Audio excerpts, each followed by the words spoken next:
Praise the Lord. Wish you a happy blessed Friday. El Bethel Prayer Ministry உங்களை வாழ்த்துகிறது. இன்று நான் தேவனுடைய வார்த்தையை வாசிக்கும்போது உபாகம் 32 அதிகாரம் 2வது வசனது, மழையானது இளம் பயிரின் மேல் பொழிவது போல் என் உபதேசம் பொழியும், மணித்துணிகள் புல்லின் மேல் இறங்குவது போல என் வசனம் இறங்கும் என்று உபாகமத்தில் நாம் வாசிக்கிறோம். தேவ ஜனமே, ஆண்டுடைய வார்த்தைகள் மழை போல பனி போல பரிசுத்த ஆவியானவர் நம் இருதயத்தை ஊற்றுகிறார். ஹல்லேலூயா.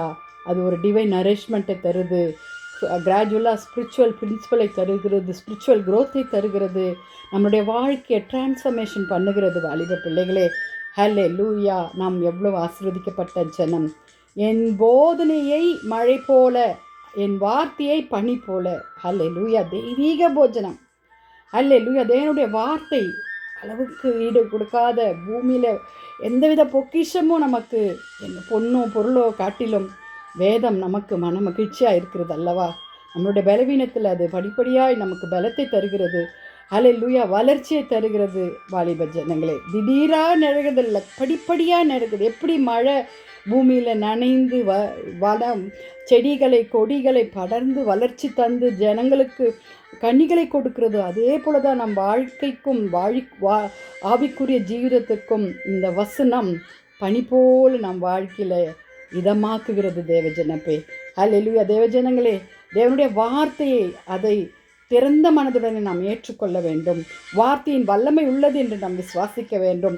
தண்ணீர் இல்லாமல் செடிகள் வளர முடியாது. அதே போல் தேவனுடைய வார்த்தை இல்லாமல், உட்கொள்ளாமல், ஹல்லேலூயா, விசுவாசத்தினால் நம்மளால் வளர முடியாது. ஒவ்வொரு நாளும் அதை புதுப்பிக்க வேண்டும். ஆவிக்குரிய ஜீவனை அது தருகிறது அல்லவா. தினமும் தேவனோடு இணைந்திருக்க வேண்டும். வாலிப பிள்ளைகளே, அவர் வார்த்தையில் நாம் செலவிட வேண்டும். அவருடைய சிறு சிறு பொழுதுபோக்குகளெல்லாம் நம்ம விட்டுட்டு அவரோடு கூட வார்த்தையில் அவரோடு இணைந்து நாம் வாழ்ந்தோமானால் நம்முடைய வாழ்க்கை பெரிய மாற்றத்தை காண முடியும். நம்ம ஜெபிக்கலாமா? துதிகளின் மத்தியில் வாசமாக இருக்கிற எங்கள் பரலோக தேவனே, அப்பா, எங்கள் வாழ்க்கையில் இந்த மென்மையான பளித்துளி போல என் பரிசுத்த ஆவியானவர் வல்லமையாய் மழை போல பொழிந்தரல வேண்டுமாய் ஜெபிக்கிறோம் ஏசப்பா. அதை நாங்கள் பெற்றுக்கொண்டு அதன் மூலமாய் வளர ஒவ்வொரு நாளும் கனி கொடுக்கிறவர்களாய் கர்த்தாவே எங்களை ஆசீர்வதித்து எங்களை வழிநடத்துங்க ஏசப்பா. ஆண்டவரே, உம்முடைய வசனம் அப்பா, ஆண்டவரே, உம்முடைய வாயிலிருந்து புறப்படுகிற ஒவ்வொரு வசனமும் வெறுமையாய் கர்த்தாவே திரும்புவது இல்லை அப்பா. ஆண்டவரே, நீங்கள் விரும்புகிறபடி அதை செய்து ஆசீர்வதிங்க. வாலிப பிள்ளைகளை சந்தித்து வழிநடத்துங்க சுவாமி. தேசத்தை பாதுகாத்து கொள்ளுங்க.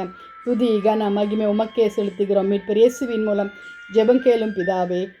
ஆமேன், ஆமேன். தேங்க்ஸ் ஃபார் வாட்சிங். May God bless you. கர்த்தர் உங்களை ஆசீர்வதிப்பாராக. ஹல்லேலூயா.